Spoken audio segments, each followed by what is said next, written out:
Wonderful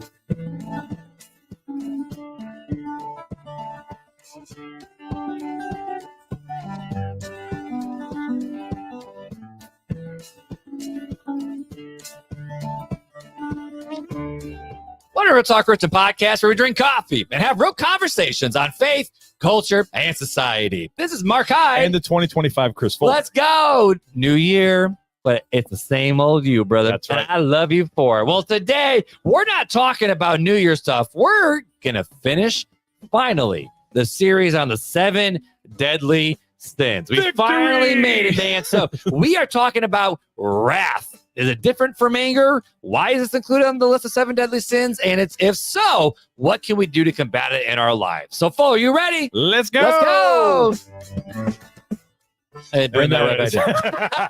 That's a long intro, and guys. We're back. If you're new to the podcast, we try to keep the intros there nice, short, and sweet. Let the music go back in and fade it back in. But that was a We've got situation. We've got our benchmark for the music though. Every time we have to hit this here every single time. Well, happy New Year, happy my friend. 2025. We made it another year, another holiday season in the bag. I feel like Get I'm it? out of 'Cause focus. it's Santa. If I go closer, I don't know. I'm always so focused No, you're on fine. being Dude. in You're focus fine. or not. You're fine. So, It's your eyes. You get your eyes checked, you'll be fine.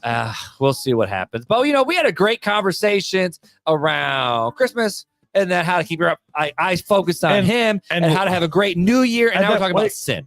No, and then last That's episode right. was we the sliced it in. let them live. I messed that up. Was And the now let we're them talking live. about And sin now and we're wrath. just like sin and wrath. We're like, hey, babies are great. No, we're going to talk about anger of God.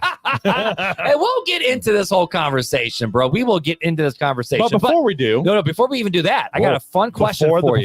Before. I got a fun question All for right. you. So this year, Speaking of which, so Mark says 36 minutes he's shooting that's the for, goal, Sabrina. and it's not going to happen. That's the goal. Not gonna That's happen. the goal, Joe. All So right, anyways, here's my random question, right? So New Year, we always do random new coffee things, right? Yeah. Is there a new coffee thing you're going to try to do this year?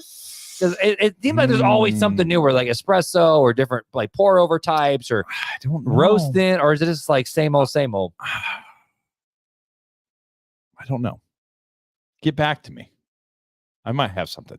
I might come up. I think I have an idea. I'm going to save it for a surprise, though. This sounds bad. It doesn't sound bad, but I'm like, I feel like I need to get back into my AeroPress this year. We haven't I was AeroPressed thinking in a about while. that, but I think I'm gonna buy something and bring it, and we're gonna air it on the podcast. We're gonna brew coffee on. Is the it podcast. like the old like Belgian style where you heat the one side and then it goes over and it percolates and comes back, and then when it's done, everything closes and the flame closes? I'm not gonna divulge. Are you gonna buy that $10,000 contraption thing that we've looked at? No, I'm not gonna divulge what I'm gonna do. Turkish coffee? But I already have Turkish coffee. That's old news, man. That's like 3 years old. I've been The mocha pot? Is that the mocha pot? Is that Turkish coffee? Nope, that's the Italian. Right. But so what's the Turkish coffee is like, it's a little steel container and it's a long handle, and typically what you do is you traditionally have hot sand and you would do it and brew it. It's very finely ground, extra so fine like ground, espresso grind. and, More than espresso more grind? than that. It's like powdered sugar grind, and you put it in Good. there, and you put like a half a tablespoon of sugar in there and water, and it's only about that tall. It's like an espresso shot, and you actually heat it up in hot sand. And that's how until it starts to boil and it gets a foam. It starts foaming up at the top, and you scoop off the foam, and that's like your sugar's foaming up. And you put that in the bottom of your espresso cup, and then you let it go a little bit longer until it stops foaming, and then you pour that over the top, and that's Turkish coffee. But where did the grounds go? You drink the grounds. They dissolve in the coffee. That's why it's extra. So it's extra like fine. instant coffee. It's like instant coffee, but before good. instant coffee was good.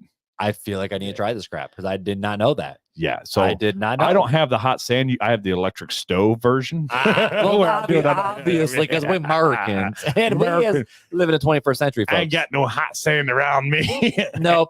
But I was just curious about like it's New Year, new you. Maybe it's not a new you. I don't know. So that's not new me. If your old but you's I have pretty terrible, something. you probably should get a new you and follow Jesus. But I was just curious about like, okay, New Year. We always just like there's always something new in the coffee world that we do every single year where it's like, this would be fun to get into. But Yeah. But for me, it's like I feel like I want Yeah. to get back into my AeroPress again. You know Because what? it takes so much time. I haven't done a good Or mocha just- pot in a while. I haven't done a good pour over very often anymore. I just do drip. So I do pour overs. I do a pour over at work every once in a while. But guess what Beth got me? What you get? Because of your influence. Uh-oh. I now have a nice fancy gooseneck Tea kettle that has the temperature control sensor and keeps it at that temperature the for a holding while. zone.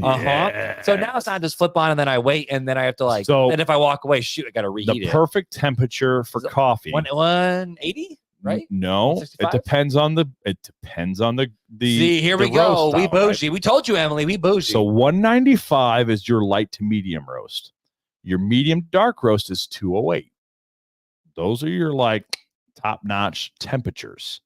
Anything over 208, you might as well just do tea bags because it's not good for coffee. It's too much. Because you're gonna burn it. You're gonna burn it. And that's typically what drip coffee is like, that 212 mark, 210, 212. And so that's why it's not as good as when you use the gooseneck and you do a pour over. Yeah. See, I spent You get that nice bloom. Now there's a machine out there that I want to get that does the pour over for you. It's like you set it up like at the drip coffee and then you press the button and it does So if you guys were wondering what you could could get us for Christmas, I mean, though that Christmas is past, a late Christmas gift, you could buy us that machine. No, I want a Tesla. Give me a Tesla. No, we're talking coffee, oh, dude. My bad. I go pick up my coffee. Now Tesla. the Tesla comes with the coffee maker inside. Bro, Elon Musk, let's go. Like the old Volkswagens used to have. That would be cool. We're not keeping this episode under 36 I minutes. told you. All right, dude. Just keep on turning. Let's get into this review and then get after it. All right. So the review today says this over a year ago. Again, it says this podcast is dope. Let's go. From Austin. I like this review. You'll see why in a second. Love the banter. Love the topics. Love how the guys compliment one another. Oh, you're pretty. Great conversation is made from two different stances on many topics, which gets my mind thinking about what my truth is. I'm young and learning, but I have found it good to challenge my own way of thinking to keep in line with Jesus and not just tradition. I live in Florida, but I'm from Wisconsin. And wait, which part? Western or Eastern? I lived in. It doesn't say. Well, I'm curious from him. I want to know. Austin, was it Austin? Austinas. I don't know. Let me know. I live in Florida now, but I'm from Wisconsin, and my fiance is from Griffith, Indiana. Let's go. She's from the region. Let's go. Region. Hey, there we go. I'm hoping next time I'm up, I'll get to come visit Southside. Hey, Southside Baptist. I'm not there anymore. But this is Marc's design that he made that's still being used. And I've made it a goal to someday get my hands on some Fuller roast. You come to town, baby. He'll hook you up. If you let me know ahead of time, I could probably hook you up if you come to town. He needs at least a 3-month heads up. I need some time. I need some time. But if you let me know, I could probably arrange that. So keep it real talk. I love it. We'll do our best. So awesome. But let's get a mini swag bag. Well, that's what I was going to say. So go ahead and reach out to us. First of all, I need to know your name. Marc wants to know exactly what part of Wisconsin you from. Exactly. And then give us your current address so we can get you a mini swag bag in the mail. We do still send those out. And something we haven't talked about for a while, but I do want to mention, we do still have Bibles left over if you're in need of a Bible. Since we still do have quite a few Bibles and we have a lot of people that are new. If you're in need of a Bible, we do have a few Bibles that we give away for free here in the United States only. So if you're listening, you're in the United States. We tried doing the worldwide thing. It got really expensive. Really fast. Talk about a budget buster. And we don't have a sponsor anymore. So when we had a sponsor, we used to do that. We don't have a sponsor anymore. And so we do not do worldwide. But if you're in the United States, we will gladly send you a Bible if you are in need of one or know somebody that's in need of one. So if you do, reach out to realtalkchristianpodcast@gmail.com. Let us know. And we'll get that sent out to you. Janelle's pretty good about that. She checks it usually every Monday to see if we've got anything new. So I haven't had anything new in a while. A week. She just got somebody DM'd her from the Facebook group. DM'd Janelle directly? Yeah, because they were talking about it. And so she sent them a swag bag. So yeah. So Janelle's better than us. So if you get it to us, we're usually about a week to a week and a half. We'll get it on the list. And then Janelle's the next week. She checks it and gets them sent out. That's pretty cool. Usually within 2, I always say give us a couple weeks to get it out to you, because then there's whatever shipping time is. But yeah, usually within 2 to 3 weeks, you'll get a mini swag bag or a Bible. And if you leave a review and it's like more recent, still just let us know. Yeah, we're way behind. We're still a year behind. We're way behind. But anyway, it's a good problem to have. You know, we've had so many fun conversations. We've talked about 6 of the 7 deadly sins, and you're like, bro, we gotta finish it because you said, hey, we should do another big Christian one, and I said, nah, bro, I want to finish the 7 deadly sins. Right, 'cause I like the big Christian words. It's fun. That's a fun one. I like these little mini series you got going on. So I figured we should probably land the plane on one of these mini series because we like to start new ones all the time and never finish the old ones. Season 2 was when we started this, and we're in season 6 now, halfway through season 6. Holy cow! So we talked about pride in episode 81. We talked about lust in 89. We were trying to go really fast, and then all of a sudden we were like, "Hey, let's wait like a whole year." And then we had 132 on gluttony. Pump the brakes. Then episode 162, 30 episodes later on another greed, half a year, and then another 45 episodes later, envy. And then another 22 episodes, but every other week release, so another half a year. And now we're at 259. And now at 259, we are talking about wrath. So another half a year. Another half a year. That's kind of been the rhythm. So before we can even talk about wrath, I want to set the stage for the 7 deadly sins. So stage left or stage right? Stage left. Okay. So that way...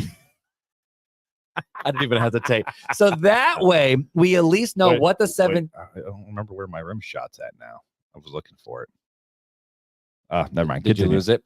But I got the crowd cheer though. There we go. There you go. So, but there it is. There we go. But so, needless to say, I'm sabotaging your time. Yes, you are stealing me. So, needless to say, I do want to reset the stage to talk about the 7 deadly sins in general, why we are talking about it, why we've included it, and kind of so if people are new to the show, maybe they've never heard this before, give a context of what this even are. So, even is. Let me read. So here's a quick review of what the 7 deadly sins are from our friends over at GotQuestions.org. It says, according to Catholic theology, the 7 deadly sins are 7 vices or negative character qualities that, left unchecked, will result in a host of other sins and eventually kill a person's soul. The 7 deadly sins are pride, envy, gluttony, lust, anger, greed, and slothfulness. The list was first delineated by Pope Gregory the Great in the 6th century, which I have to read that every single time. In this, and you put it in there every 700s AD. Thomas Aquinas, our boy Saint Tommy, later expounded on this idea. And then in the 14th century, Dante wrote his epic poem Inferno, in which he pictured purgatory as having 7 terraces corresponding to the 7 deadly sins. I love how slap happy we are right now, and we just I'm trying to get through this. We're word salading all over the place. Wow, what a time to say that. But yes, the 7 deadly sins are also called the 7 capital sins or 7 cardinal sins. Cardinal in this context basically means of basic importance or extreme grave. The 7 deadly sins are considered to be the most basic sins that plague humanity. This is why we're talking about it, that plague humanity, and the sins that are most likely to beset us. Each of the 7 deadly sins ultimately leads to other sins. So even though the 7 deadly sins does not come directly from the Bible, they actually do a great job categorizing the root source of various sins. But we do want to say the big difference with, Protestant theology, which is we are, and the Catholic theology, is the fact of we don't believe that these can eternally damn your soul to hell, because as we talked about it, these sins are forgivable. Any sin without Jesus, though, will. Now, on episode 34, we had someone just recently bring this up in the RTC Facebook group community of, hey, here's things that you guys should talk about. Oh, I forgot. I put a post and said, hey, what should we talk about at the top of the episode? People dropped us a whole bunch of lists. And so we might need to do like a live at some point and talk about those things just for kicks and giggles. That's like a bonus episode. Okay. But needless to say, there is an unforgivable sin. We talked about it in episode 34, but the 7 deadly sins are forgivable. That's just a fact. So even though Catholic theology says this is what can damn your soul, we say this is just what can really screw your life up. So that's kind of where we're at. But the 7 deadly sins, there is not I hit my microphone again. There is not an actual verse or passage about the 7 deadly sins, but it does a great job categorizing the sins that can then lead to so many other different sins, and honestly a lot of pain and heartache and suffering in our lives. So we talked about 6 of them, and today we're talking about wrath. And so when you think of wrath, now some people will say that anger is one of the 7 deadly sins. However, wrath, again, that's based on what list you look Sure. at. However, wrath is the one that's most commonly put into this list because the Bible says you can be angry and not sin. But So but go ahead. Pause. I'll pause. pause. Question, sir, teacher. This is going to be an hour-long episode, Does, folks. doesn't God have wrath? He does. Oh, okay. And we're going to talk about it. Wouldn't that be part of the 7 deadly sins then, if he's got wrath? We'll talk about it. We will talk about it. We will talk about it. But and I'm going to catch that ball and not hit it out of the park yet. Not yet. Put it away. Yet. But with the idea of anger, though, we can be angry and not sin. Sure. So is there a different definition is there a difference between anger and wrath? And I do want to say, if you want to hear different things about how to control anger and why anger infects our lives and what we can do when anger rears its ugly head, we have a whole lot of episodes all about anger. So go to the website, search icon, anger, you'll find a whole bunch of lists. But so for a good definition today for wrath, here's what Webster Dictionary has to say. It says a strong, vengeful anger or indignation. So wrath is a strong, vengeful anger. In other words, it's anger that leads to doing something. Retributory. Is that right? Retributory. Punishment for an offense or a crime, divine chastisement. So wrath is taking anger to the nth degree in order to retaliate or to retribute or to have some sort of vengeful anger that results in action. Get back at somebody. Absolutely. So now you can see about this little definition. But what's interesting is if you look up wrath in any Bible dictionary, and I have quite a few in my library, if you look it up, it primarily only talks about the wrath of God, and not just, in a bad way, but God's holy wrath. So when you look at, you hear about the wrath of God and the pouring out of God's wrath and these different things. When you look in the actual Bible dictionaries, that's what it's talking about. So what I did instead was, okay, so if that's what the Bible dictionary says about wrath, what's a good definition of anger from these Bible dictionaries to see if they kind of categorize anger and wrath in the same spot? So in the Easton's Bible Dictionary, which is actually a really old Bible dictionary, but it's one of my favorites, it says this for anger is the emotion of instant displeasure on account of something evil that presents itself to our view. In itself, it is an original susceptibility. I'm having a hard time reading tonight of our nature, just as love is, and is not necessarily sinful. It may, however, become sinful. Here you go. When causelessness or excessive or protracted. In other words, anger is not a sin. It's a very natural reaction that we have to things that are done against us or to other people that are evil. However, when it could become sinful, when your anger causes you to do things that are excessive or things that you have to take back, that's what protracted means. Or like it says here in the Webster Dictionary for definition for wrath, it's a vengeful indignation, punishment for that thing. Thank you for making my font just a little bit bigger. I do appreciate it. So I was working on it for you. There's now it's really big for you. Well, now my notes are all messed up. So what does the Bible say about this topic, right? So if anger is just a normal thing that we deal with, but wrath is bad because it's taking anger and actually acting upon it in a very vengeful way, what does the Bible have to say about wrath? So in Matthew 5:21-24, it says this: you have heard that it was said, this is Jesus talking, you have heard that it was said to our ancestors, do not murder, and whoever murders is subject to judgment. But I tell you, everyone who is angry with his brother or sister will be subject to judgment. Whoever insults his brother or sister will be subject to court. Whoever says, you fool, will be subject to hellfire. Or raka. So if you are offering your gift to the altar and you remember that your brother or sister has something against you, leave your gift there in front of the altar. First, go and be reconciled to your brother or sister, and then come and offer your gift. And the idea with this passage is more about the simple fact that if you have done something against your brother, or there's some disagreement because of anger that you have then acted upon, you best go take care of it before you even go and worship God. And so for Jesus, this idea is the fact of it's not just what you do, it's the emotions behind what you do that are important as well. In Ephesians chapter 4, verses 17-28, a big chapter of scripture, the Apostle Paul says this: Therefore, I say this and testify in the Lord. You should no longer walk as the Gentiles do in the futility of their thoughts. They are darkened in their understanding, excluded from the life of God because of the ignorance that is in them and because of the hardness of their hearts. They have become callous and give themselves over to promiscuity for the practice of every kind of impurity with a desire for more and more. But this is not how you came to know Christ, assuming that you heard about him and were taught by him, as the truth is in Jesus. So take off your former way of life. Here you go. You ready? The old self that is corrupted by deceitful desires, to be renewed in the spirit of your mind, to put on the new self, the one created according to likeness and the righteousness and purity of the truth. Therefore, put away lying, speak the truth each to his neighbor, because we are members of one another. Be angry and don't sin. Don't let the sun go down on your anger, and don't give the devil an opportunity. Let the thief no longer steal. Instead, he is to do honest work with his own hand so that he has something to share with anyone in need. And then in Colossians chapter 3, verses 5 through 11, it says this.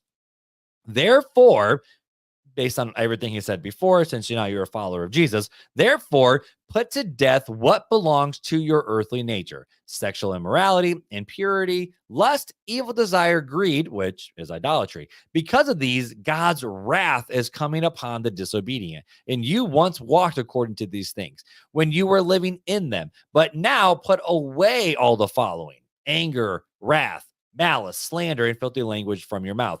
Don't lie to one another, since you have put off the old self with its practices and have put on the new self. You are being renewed in knowledge according to the image of your Creator. In Christ, there is no Greek or Jew, circumcised or uncircumcised, barbarian, Scythian, slave or free, but now all are in Christ. But Christ is all and is in all. So here's the question, okay? Why would Paul mention anger and wrath separately, but also together as a work of the flesh in these passages? So this is where we get to have some little conversation. That's where you can talk. Oh, I was just following you. Go for it. No, you're good. It's the fact of, so why would Paul mention that anger Sure. and wrath as a part of the works of the flesh? And that's not at all Because the they're way two of the separate Spirit. things. Okay. And then, but put them together as well. But why is anger and wrath a work of the flesh? Why? Well, it's the attitude and the heart behind the anger and wrath. What is it about? Okay. That's it? That's my thoughts on Oh, it. they're going to say a lot more about No, that. I'm talking about. So it's, Look, what I'm thinking. I've talked a lot the last couple episodes. It's your turn to talk. We record Oh, multiple sorry. episodes at one time. But when we hear the idea of the fact of anger or wrath, at least when I think about it, anger is the heart of what you feel. And Mhm. Jesus said, if you believe in or if you say in your heart, I wish he was dead, that's basically you committing that sin. Mm-hmm. And so when we see anger is the response that we have, but anger carried out in this sense, I think the Apostle Paul is trying to say is anger is an internal reaction that we do. And wrath, though, is trying to pour out, a vengeance or judgment or retaliation for what has been done to us. Well, yeah, I mean, anger, righteous anger, right, is you're angry because of an injustice or something that goes against God. I believe that's a righteous anger. An unrighteous anger or a sinful anger is exactly what you just said. It's vengeful. It's wanting retribution in an evil manner, not for the good of the person, but because you just want to see them suffer. Those types of things. I think that's a sinful anger. So then why? And we talk about anger in a lot of episodes, so I don't want to stay there too long. So I guess my question then would lead into that is the fact of, so wrath, out of all the different sins that are out there in the world, why would wrath be included in a list of 7 deadly sins, do you think? I guess it depends on their definition of wrath. Okay. Where they put it in the 7 deadly sins, right? Because if you look at the righteous wrath of God, right, it wouldn't belong there. But we know God's wrath is different from our wrath. Our wrath is very vengeful. Right. His wrath is it's vengeful, but in a different, it's in a righteous vengefulness. Right. But let's think about it, right? In a way. So like, I had to do jury duty a couple years ago, which Yep. wow, I think that was a couple years ago. Jeez. But I had to do jury duty, Mhm. and I had to sit on the court case. I was selected for the jury. I had to be there for 2 days. It was an intro. It was cool to see our legal process actually work out. But whenever you think of the guilty party, right? Like we found Mhm. the defendant guilty of the crime that was brought to him in court. Mhm. And so we found him guilty. If he was found guilty, and again, this wasn't a murder, it wasn't a big trial case, but let's say this was a murder, right? Mhm. So someone took the life of somebody else. They sat on the court case and they found that person guilty. But the judge went, you know what? Y'all found him guilty, but I'm going to let him walk free. Have a good life because I'm going to show grace and mercy and compassion on this person. Mhm. Would we all cry foul on that? Or is the right thing to do for that judge to bring the wrath of the state upon that individual? You know? In a human term, I know I can tell you what it is, but in the terms of God, Well, it's but God similar. orchestrated the state, right? He set up the state to wield the sword. It's similar, right? Yeah, of course, Romans 13. But with the God's eyesight, if we take that and place it in our life as a believer in how God views us, right?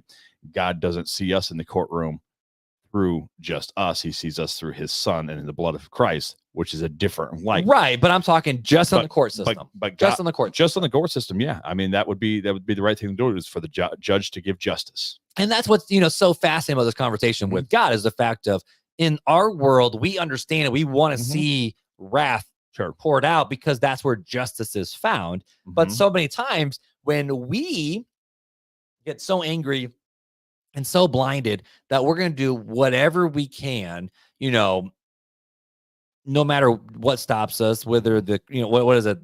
As long as the creek don't rise and the, whatever that fun Southern saying is, I don't really know. But basically, no matter what happens, I'm going to get my payback.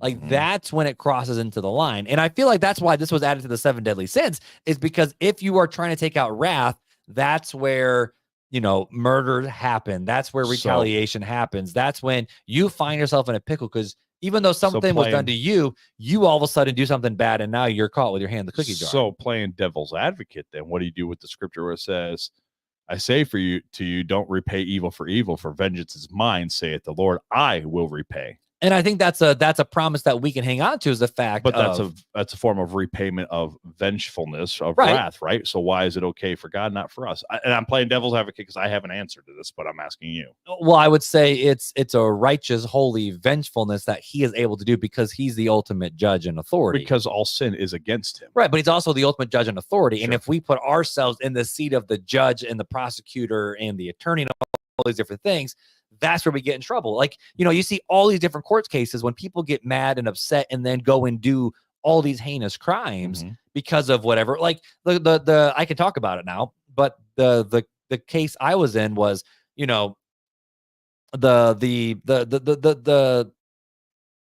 it's the defendant and the plaintiff. So the plaintiff who brought the court case against this person and sued and did all these different things, like they made a mistake. They pulled on a little hot, a little too fast, and there was no accident. It was just it should have been shoot, my bad. You good? Everyone's good. We're cool. But because of that, the guy who he found guilty came around and intimidated her with a deadly weapon. And if he would have just been like, you know what, I am extremely ticked off. I am angry. I'm not gonna get my revenge on it. I'm not gonna let wrath overtake me, because that person who did the thing, sure, they deserve to get yelled at and screamed at because you did something stupid. But the problem is when you take that into your own hands, all of a sudden, if he would have just walked away, he would have been fine. But because of that, he was found guilty in the court of law because he let his wrath overtake him and blind him from common sense. But only because it's in the law that he can't do that.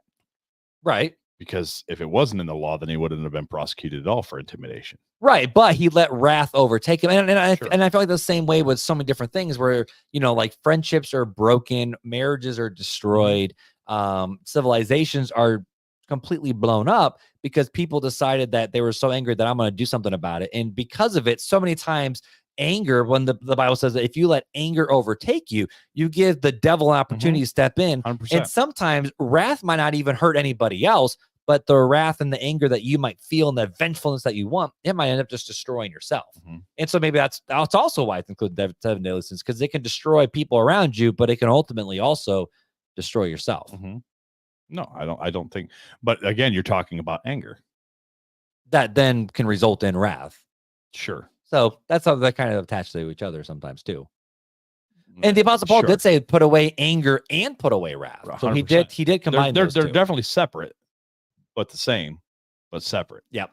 And so I brought a few different quotes from church history here. So two of them are from, I wish I had their dates. I didn't put those down. I wish, and one's a more modern quote. But St. John Cassian said this: no matter what provokes it, anger blinds the soul's eyes, preventing from seeing the sun of righteousness. Another one I thought was really cool was St. Theodorus the Great Ascetic. Said, if the passion of anger dominates your soul, so if the passion of anger dominates your soul, those who live in the world will prove to be better than you and will put you to shame. So even as a Christian, if the passion of anger dominates your soul, those who live in the world, those who don't even follow Jesus, will prove to be better than you and put you to shame. I thought that was a very interesting quote. Another one was from Frederick Buckner. He said, of the 7 deadly sins, anger is possibly the most fun. Which is kind of head-scratching when you think about that first, but check this out. Of the 7 deadly sins, anger is possibly the most fun. To lick your wounds, to smack your lips over grievances long past, to roll over the tongue of the prospect of bitter confrontation still to come, to savor the last toothsome morsel of both the pain you are given and the pain you're given back. In many ways, it is a feast fit for a king. The chief drawback is what you are wolfing down is yourself. And the skeleton at that feast is you. That's a good one. I love that one. That's a good one. Because that's what wrath is you're building up this great anticipation of I'm gonna get them back. I'm gonna do the same to them that they did to me. And I'll say, as someone who's been hurt and betrayed and left and have gone through the divorce, you better believe that I've thought this stuff. And, I used to think I was very good at forgiveness and didn't have anger issues and all these different things until I was put in a place where there was an ultimatum of, you going to respond to this or not? And did I respond to everything well? Absolutely not. Sure. I did not respond to everything well. But who ended up getting hurt because of it?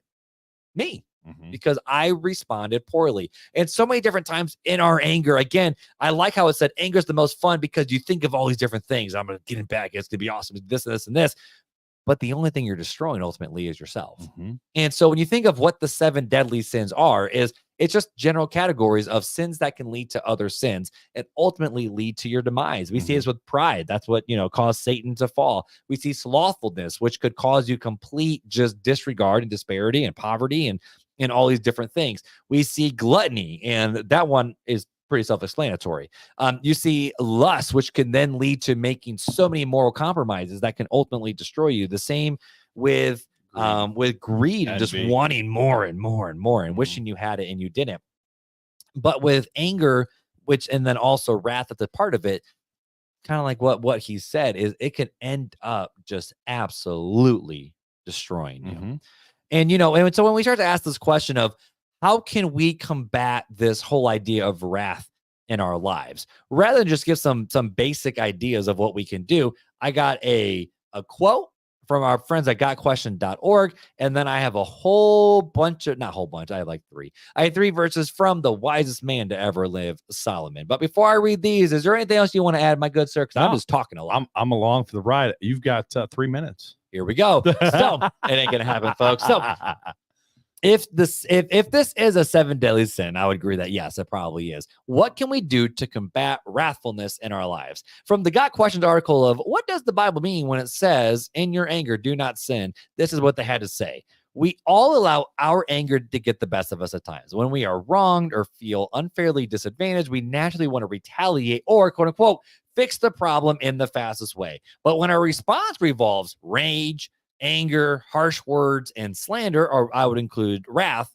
in this from Ephesians 4:31, we have officially crossed a line. We have sinned in our anger and given the devil a foothold. Sometimes long after we should have moved on, we harbor a desire to revisit the wounds and hang on to that anger. This only leads to bitterness. So again, anger leads to wrath, and wrath can lead to bitterness. Anger leads to hate. What is that? It's what's anger leads to? That's a Star Wars quote? It is. Anger leads to pain. Pain leads to hate. Hate leads to suffering. Or whatever Yoda says. Sorry. Anyways, move on. That was actually pretty banging, bro. That was pretty good. That was pretty good. Oh, Yoda. But keep going on. So this only leads to bitterness. We must yield to the Holy Spirit and trust in his power to overcome such sin. And Solomon in the book of Proverbs had a whole lot to say about it. But here are 4 verses that he wrote wise words to his son. He says, he who is slow to wrath has great understanding, but he who is impulsive exalts folly. In other words, is stupid. If you're quick to fire off at the mouth, you're stupid. Because you're going to get in a world of trouble. I can tell you from example. Proverbs 15:1 says, a gentle answer turns away wrath, but a harsh word stirs up anger. Proverbs 15:18 says, a hot-tempered man stirs up conflict, but a man slow to anger calms strife. And then in Proverbs 16:32, it says, whoever is slow to anger is better than the mighty and the strong. And he who rules his spirit than he who can overtake a city. And so when you see this idea is the fact of when we learn to be patient and control our anger and control our responses, it could lead to a better life. And this is where the Apostle Paul says, take this off. Take off the old man, because the old man is full of anger and full of wrath and full of hatred and full of revenge. But instead put on the fruit of the Spirit, love, joy, peace, patience, kindness, goodness, gentleness, and self-control. Because with these, that's how we can make sure we don't let this sin or let our sin control us, give Satan a foothold. And then at the end of the day, we're feasting on our own bones because we've destroyed ourselves. Very good, bro. That's my final thoughts, man. That's how I can land the plane. Anything else from you? No, man, that was a good way. I'm going to change my stance and say I'm going to be done with my talk at 36 minutes. Oh, you can't do that. Watch this. And 36 minutes now. Time for Fun Facts with Failure. This is why I specifically asked you, is it done with your talk at 36 minutes or you're pushing the end record? I don't know, man, but that's still pretty dang impressive. That was pretty good, buddy. I'm pretty impressed with you. Sorry. It's because I got to pee really bad and I don't want to finish this. There you go. Actually, no, that's just because that's all the content I have. But, bro, we just going to slow down and enjoy this a little bit, my friend. So, do you got a fun fact to end this wonderful episode on, my dude? Nope. Yeah, I do. Great talk. Until next time. So the fun fact of the day is, did you know the longest year in human history was 46 BC? It clocked in at 445 days long. They had to make up for some. I'll say, but why? And they're on a different calendar at that time. So 46 BC, but is this when like the Roman Julian calendar was implemented? Yeah. Like so they were doing some calendar changes and have to make up for that. 445 days long. That's a long year. That's fascinating. Yeah. I've actually heard somewhere else too, like the amount of days in a year has actually changed based on like used to be the world too or something like that, because it's like gotten like the world's gotten like tighter and tighter, or like it used to be faster because of the gravitational pull and how the earth was created, and then after the flood, and then like the big ozone layer disappears, and like I guess slowed down the rotation of the earth and all that kind of stuff too. I don't know. Maybe. I know that the Hebrew days used to only be like Hebrew years used to be only like 300 days or something like really? that. Yeah, I think so. Interesting. Something around there. Yeah. Anyways. That's a fun fact for you, though. You know what else is a fun fact. What else is fun, Fuller? The fact that this is episode number 259. That's a fun fact. And some people have just started listening to us within the last year and have listened to all over 260 episodes of RTC. Poor man. people. But either way, guys, for those of you guys who are new to the podcast, we want to say welcome. We are glad you're here. For those of you who have been with us since the beginning, we're glad you haven't ditched us yet. And for those who have found us somewhere in the middle, we're still thankful that you are along with us for the ride. That's right. Just like always, make sure you check out the RTC Online Facebook community, because we don't hang out that much on Instagram or on our public Facebook page, but we're inside the community every single day, hanging out with other listeners just like you. So let's keep the conversation going over there. And if you haven't already, head over to our YouTube channel, Real Talk Christian Podcast. Hit that subscribe button, hit that bell notification, so when we're on, you're made aware. There you go. And just like always, leave a rating and review anywhere podcasts are found, because when you do, it helps us get into the ears of other listeners, and maybe not even just other Christians, but people who are not sure about their faith. And just like Austin, they're trying to figure out their way through their faith and their Christianity, answers that they have. And we would love to be able to come into their lives and provide those answers to them. Again, guys, it's been real. We hope you've had a great 2025 so far. And until next time, take it easy.